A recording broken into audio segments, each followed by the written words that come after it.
If you're choosing between the RTX 5070 and the RX 9070 XT right now, there's a real chance you're about to spend serious money on the wrong card for what you actually do. Because here's the part most comparisons skip. This isn't Nvidia versus AMD. It's the cleaner Nvidia feature stack versus the stronger raw gaming card. Pick the wrong side and you either lose roughly 20% of your frame rate, or give up performance for tools you'll never open. Stick with me for the next few minutes and you'll know exactly which side fits your monitor, which one fits your build, and which specific models are worth your money, including which ones to skip. And if this saves you from buying the wrong GPU, a like or a sub keeps these guides coming for the next person about to make the same expensive call. Let's get into it, starting with what actually separates these two GPUs. The whole comparison, one line. The RX 9070 XT is more GPU, the RTX 5070 is only worth it if you can name the Nvidia feature you actually need. The specs back that up. The RTX 5070 runs 12GB of GDDR7 at 250 watts, with DLSS 4, Reflex, Studio drivers, and CUDA. The RX 9070 XT runs 16GB of GDDR6 at 304 watts, with more native gaming performance. Nvidia recommends a 650-watt PSU. AMD calls for a 750. So Radeon gives you more frames. GeForce gives you more tools. Now let's get into the benchmarks, because that's where most of you are going to make up your mind.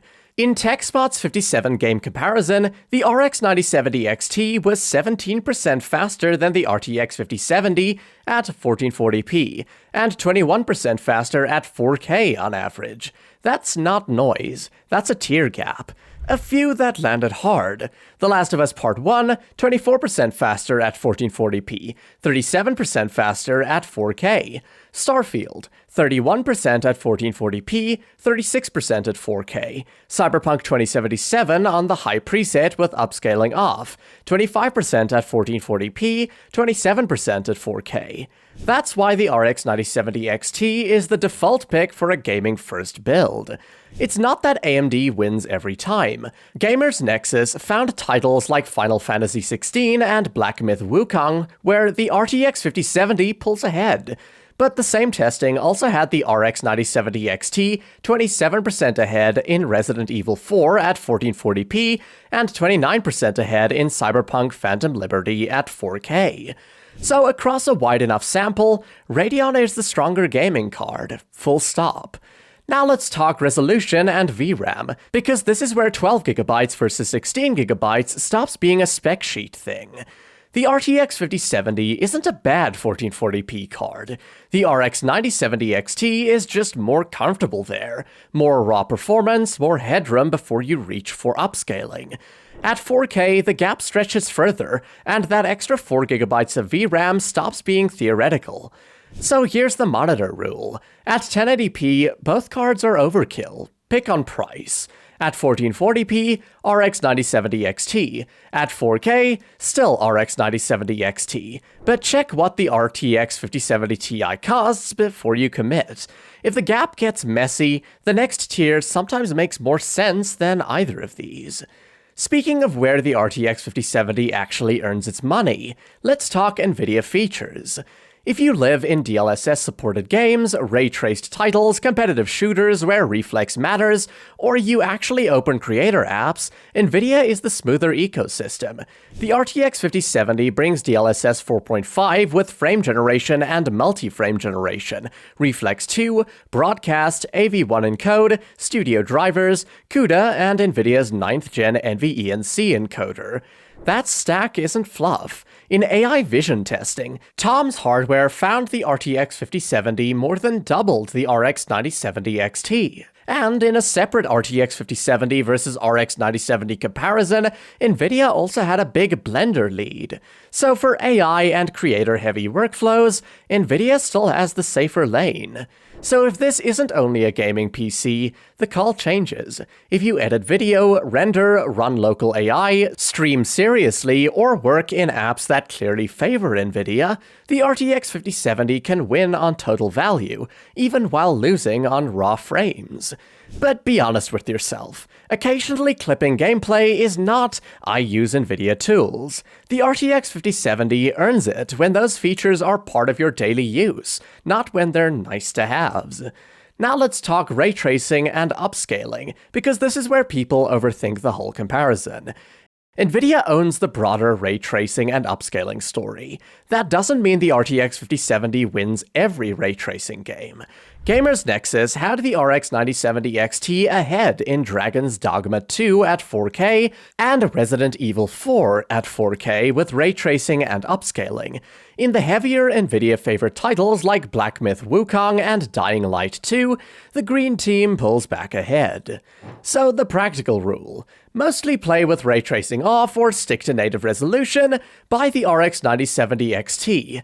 Care about path tracing, DLSS quality, ray reconstruction, and the Nvidia Showcase games? RTX 5070 gets easier to defend. One warning: don't use DLSS as a magic eraser for a real native performance gap. Frame generation looks best when the base frame rate is already strong. It should polish a good experience, not rescue a bad one. Next up, power, heat, and whether the card actually fits your case. This is the RTX 5070's cleanest practical win. It's easier to build around.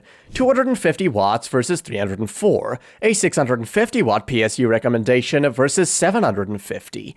That changes your power supply shopping, your case airflow, and your noise floor. For compact cases, modest PSUs, or quiet builds, the RTX 5070 deserves a real look. Two models worth your time. The ASUS Prime RTX 5070 for tight builds. ASUS lists it as SFF ready with a 2.5 slot triple fan cooler, 0 decibel mode, and dual BIOS.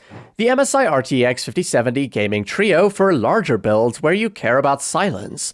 Hot hardware found it effectively silent at idle and very quiet under sustained load. One rule on either: a premium RTX 5070 only makes sense while it's still priced like an RTX 5070.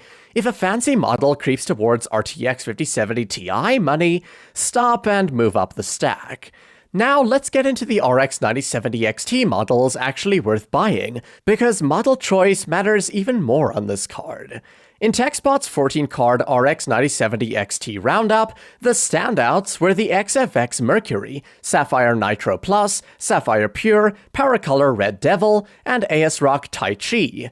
The favorite overall, the XFX Mercury, best value when it's priced right, the PowerColor Hellhound. So here's how I'd shop them. XFX Mercury for the best overall RX 9070 XT, Sapphire Nitro Plus or Sapphire Pure for premium options, PowerColor Red Devil if you want a premium card with traditional 8-pin connectors, PowerColor Hellhound for the value pick. One real thing before you click buy: some RX 9070 XT models use the 12V 2x6 connector. Many still use traditional 8-pin, and there have been reported 12V 2x6 scorch incidents involving cards including the Sapphire Nitro Plus and ASRock Taichi. That's not a reason to panic buy away from those cards. It's a reason to use a quality PSU, the correct cable, fully seat the connector, and avoid cheaping out on power delivery. If you want the least cable anxiety, the Hellhound and Red Devil are the easy picks. Both run traditional 8-pin connectors. If you want the best cooler and performance balance, XFX Mercury and Sapphire Nitro Plus are still very strong. Finally, let's talk price, because this is where the whole answer can flip. GPU pricing is messy right now. PC Gamer's May 2026 tracking shows current-gen cards trending up from memory market pressure. Both the RX 9070 XT and the RTX 5070 Ti often sit above MSRP. So shop the prices actually in front of you. If the RX 9070 XT is close to RTX 5070 money, buy the Radeon for gaming. It isn't close. If it's much more expensive, ask what you actually gain. At 1440p high refresh or 4K, the extra performance and VRAM are easy to justify. At 1080p, they're not. Check the live price links in the description before you commit. Once you know your side, the right deal closes the decision for you.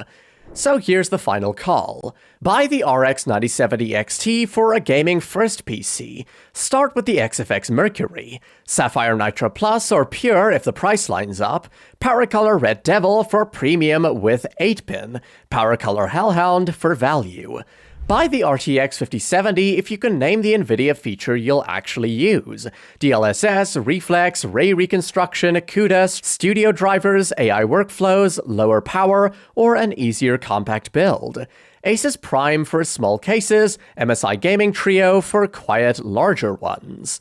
The simple rule that saves people the most money. Buy the faster card, unless you can clearly name the Nvidia feature you actually need. That's it. Match the card to the job, check the description for the live prices, and you walk into checkout confident you didn't overpay. Now here's the thing. Knowing which card to buy is half the work. Picking the specific model is the other half. And that's where this comparison stops and the deep dive starts. If you're going Radeon, check my video about the best RX 9070 XT partner cards. That one goes way deeper on the XFX Mercury, the Sapphire Nitro Plus, the Hellhound, every model I mentioned, and a few more. If you're going GeForce, the best RTX 5070 cards video is the one to watch. Full breakdown on the ASUS Prime, the Gaming Trio, and which models are actually worth the price.